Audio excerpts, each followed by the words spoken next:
If you've ever had this feeling that something was terribly wrong with the world that we live in, but you couldn't figure out just what it was, then you've come to the right place. Secret societies, mystery religions, and the Illuminati have been controlling our reality since the beginning of time. But not anymore, because there is an awakening happening, and you are about to become a part of it. Wake up, because this is a call for an uprising.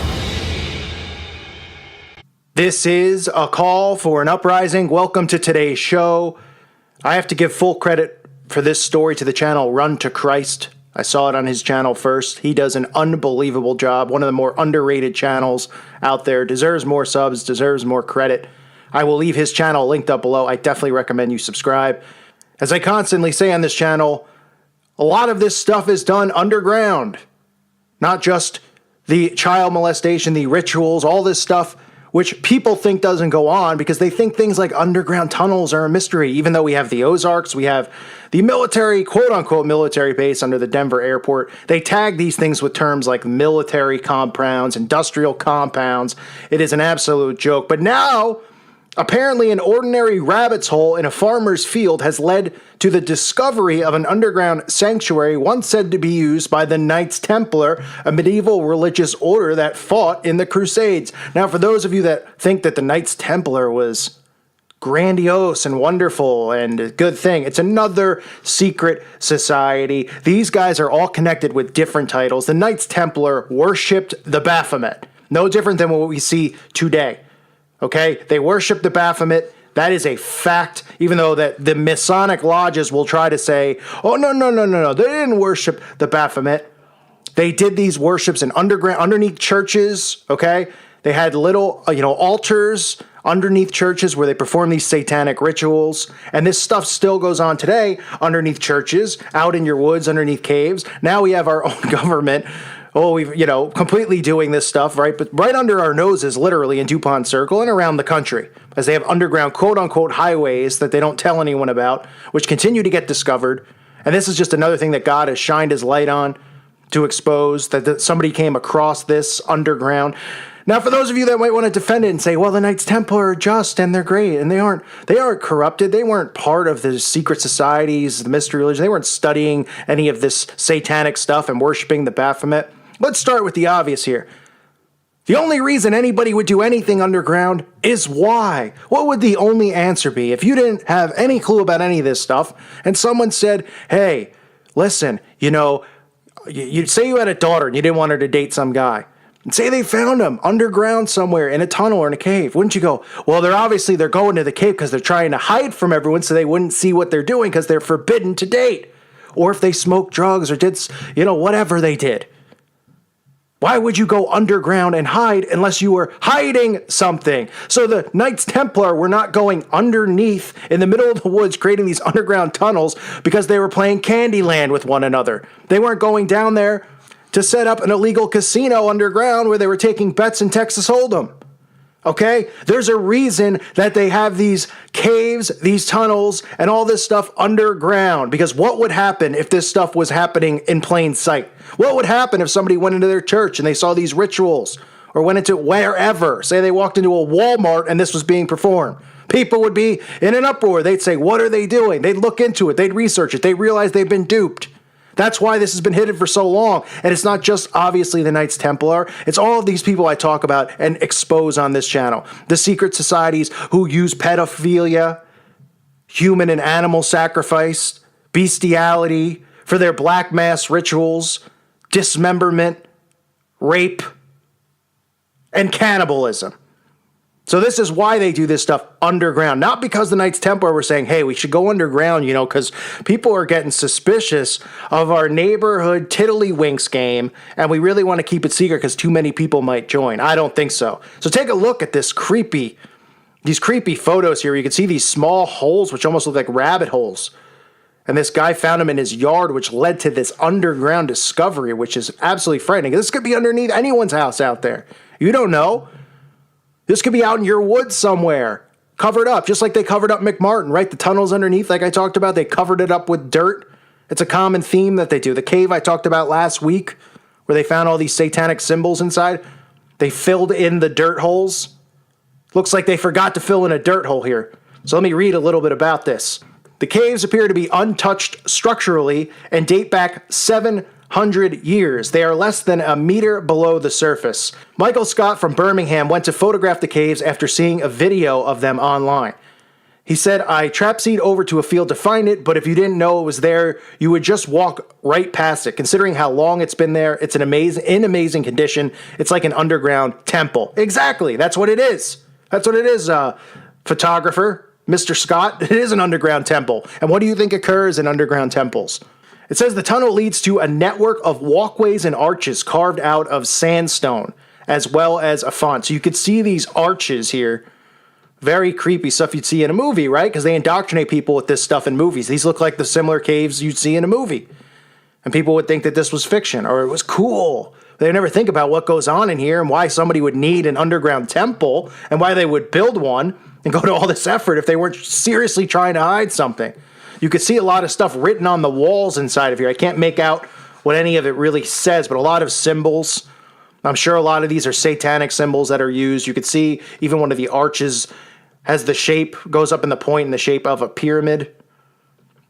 Mr. Scott said the cave was quite cramped, and those nearing 6 feet tall would have to bend down to fit in. Some chambers are so small that those exploring have to enter them on hands and knees. Well, I wonder what some of the smaller chambers could have been for then. If you had to enter on your hands and knees, they didn't want to just make it a little bit taller. Potentially, is that where, children were held or kept captive? Could that be possible? You tell me.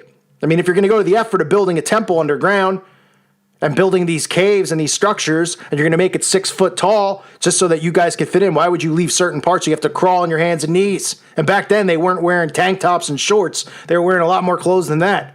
Mr. Scott said he had to crouch down, and once he was inside, it was completely silent. There were a few spiders in there, but that was it. It was rainy, so the slope down was quite sludgy, but inside, the cave was bone dry. The Templars were a Catholic military order founded in the 12th century to guard pilgrims on their way along the dangerous roads that led to Jerusalem. Its members were effectively armed monk-like knights who were granted certain legal privileges and whose status was backed by the church.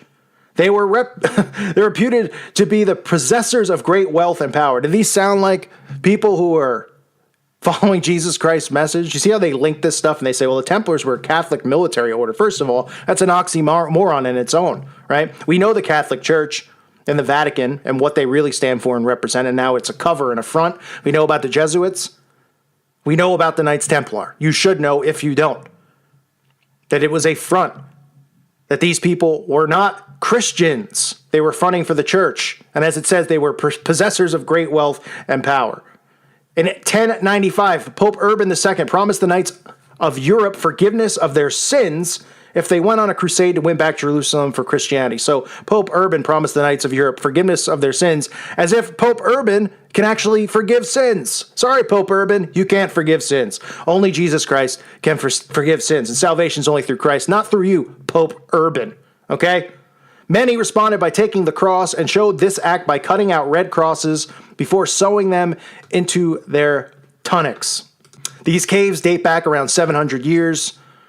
1 year after Christmas, the labyrinth of intricately carved chambers was found to be filled with candles, sinister symbols scrawled on the walls, and more besides. So sinister symbols, that sounds like a good thing, right? But people don't care when they see stuff like this because they go, well, that was happening back then.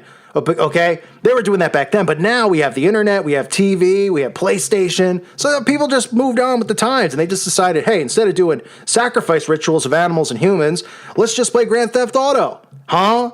I mean, that's how the common person thinks. That's why they don't think this stuff's going on. They go, oh, that was back then. They were a little bit weirder, different. They didn't have as much to do, really? I'm telling you, that's how people think when they see stuff like this. It says, the owners of the site, hidden in the dense woodlands 10 miles from Wolverhampton, decided enough was enough when two warlocks knocked on the door and asked for their robes back.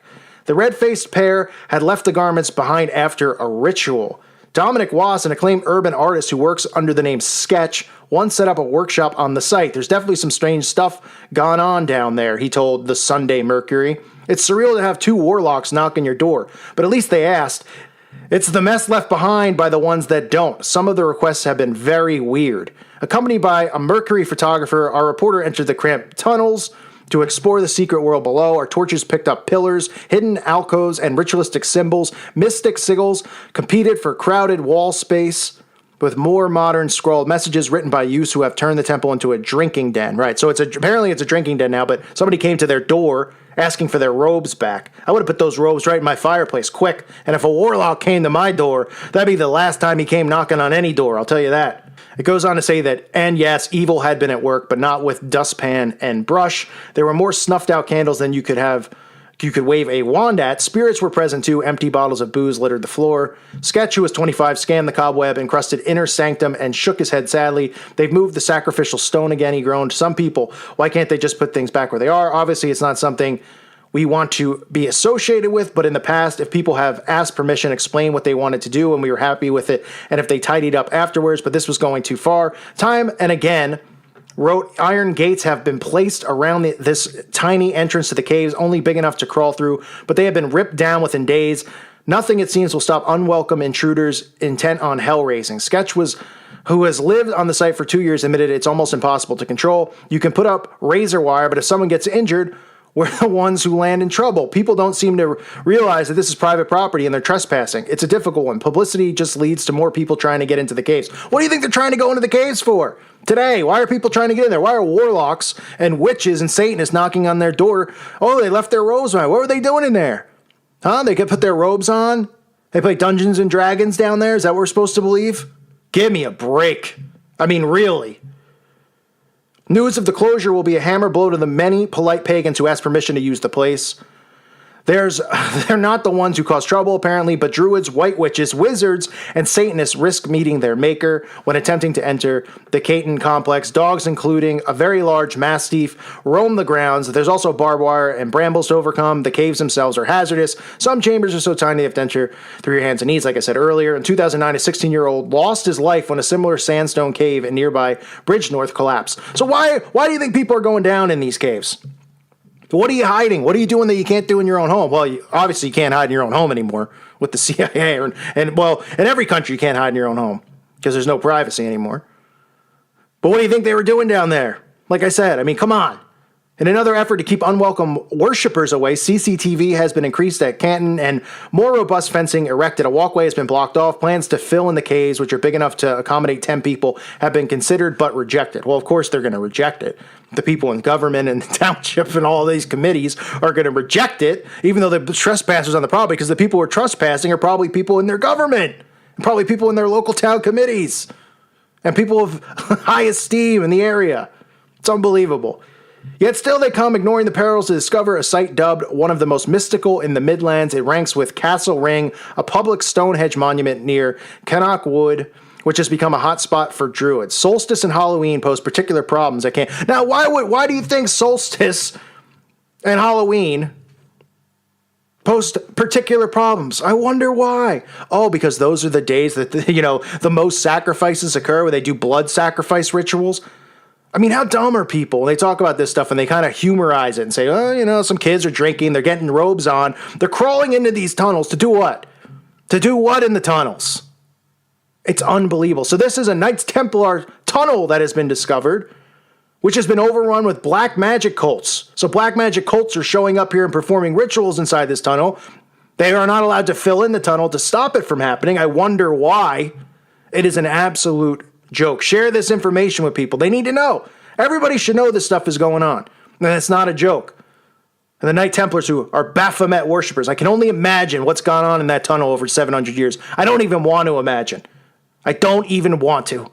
I thank you for listening to today's show. Again, the channel I found this on was Run to Christ. Check his channel out. I'll leave it linked below. God bless all of you and your families.